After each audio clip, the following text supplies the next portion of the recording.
Hi hello everyone. இந்த வீடியோவில் நீங்கள் என்ன பார்க்க போகிறீங்கன்னா 10 mistake I am doing in my daily life அதான் பார்க்க போகிறீங்க.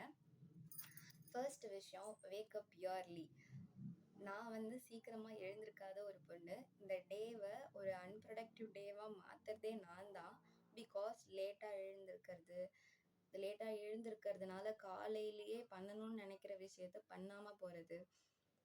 நிறைய பாப்புலரான பீப்புளெலாம் இருப்பாங்கல்ல, எலான் மஸ்க், பில்லியனர், அம்பானி, இவங்கெல்லாம் நிறைய அவங்க லைஃப்பில் சாதித்தவங்க எல்லாருமே காலையில் 5 மணிக்கு எழுந்தவங்களாக தான் இருப்பாங்க.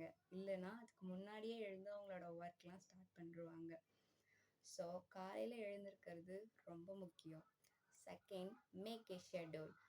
முன்னாடியே சொன்ன மாதிரி இப்போது எலான் மஸ்க்லாம் இருக்காங்கன்னா காலையில் எழுந்து அவங்க ஆஃபீஸ்க்கு போகணும், போனதுக்கப்புறம் இந்த ஒர்க் இருக்குது அதை முடிக்கணும், இந்த ஃபைலை இவங்ககிட்ட கொடுக்கணும், அந்த ப்ராஜெக்டை முடிக்கணும் அப்படின்லாம் நிறைய ஷெட்யூல் இருக்கும். ஸோ நம்ம எது பண்ணணுன்னாலும் ஷெட்யூல் போட்டு வச்சு பண்ணணும்.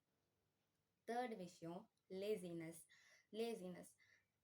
இப்போது காலையில் சீக்கிரமாகவும் எழுந்துடுறோம், ஷெட்யூலையும் போட்டுடுறோம், இருந்தாலும் ஒரு லேசினஸ். என்ன லேசினஸ்? ஓகே, டைம் இருக்குது, இவ்வளோ டைம் இருக்குது, அப்புறமா பண்ணிக்கலாம், நாளைக்கு பண்ணிக்கலாம், ஒரு உட்காந்தா 10 நிமிஷத்தில் முடிச்சிடலாம், அதையே இப்போ உட்காரணும், அது ஏன் அடுத்து 10 நிமிஷமாக இருக்கக்கூடாதுன்னெலாம் தோணுது இல்லை?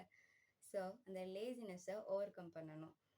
ஃபோர்த் விஷயம், சோஷியல் மீடியா ஸ்க்ரோலிங். லேசினஸால் க்ரியேட் ஆகிறது ஃபோனை ஸ்க்ரோல் பண்ணுறது. அப்புறம் பண்ணிக்கலாம், இப்போ அந்த ஒர்க்கை பண்ண வேணான்னு நினைக்கிறதே நம்ம ஃபோன் எடுத்து நம்மளோட டோப்பமைன், ஆக்சிடோசின், இந்த ஹாப்பி ஹார்மோன்லாம் செக்ரேட் ஆகிற அளவுக்கு ஸ்க்ரால் பண்ணுறது. நிறைய ஸ்க்ரால் பண்ணி டைமை வேஸ்ட் ஆக்கி. ஸோ அது எல்லாமே நான் பண்ணுவேன், அதான் சொல்கிறேன். ஃபோர்த் பாயிண்ட் முடிஞ்சிருச்சா? ஃபிஃப்த் பாயிண்ட், இது எல்லாம் பண்ணி அது ஒரு அன்ப்ரொடக்டிவ் டேவாக மாறிடும்.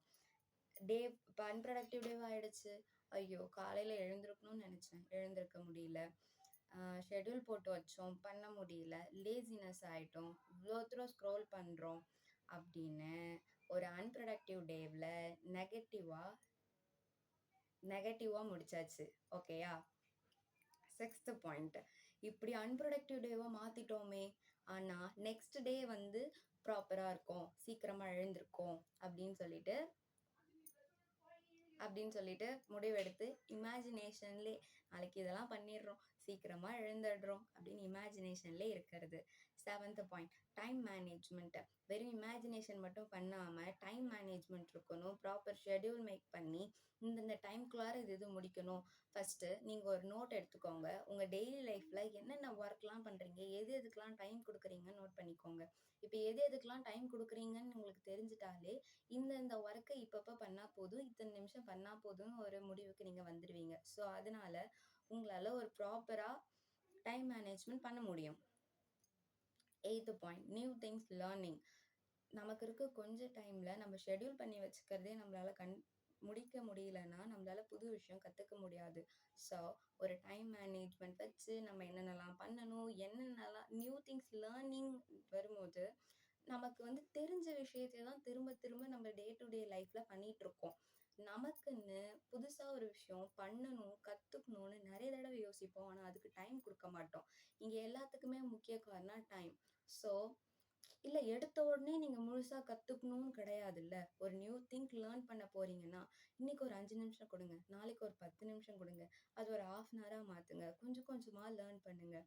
ஸ்டார்டிங்லேருந்தே ஒரு ஒரு கல்லை போட்டுகிட்டே இருந்தால் தான் அந்த குடத்துல இருக்க தண்ணி, அடியில் இருக்க தண்ணி ரம்பும். சரியா? மொத்தமாக போட்டிங்கன்னா வெறும் கல் மட்டும்தான் இருக்கும், தண்ணி ரம்பாது. புரியுதா?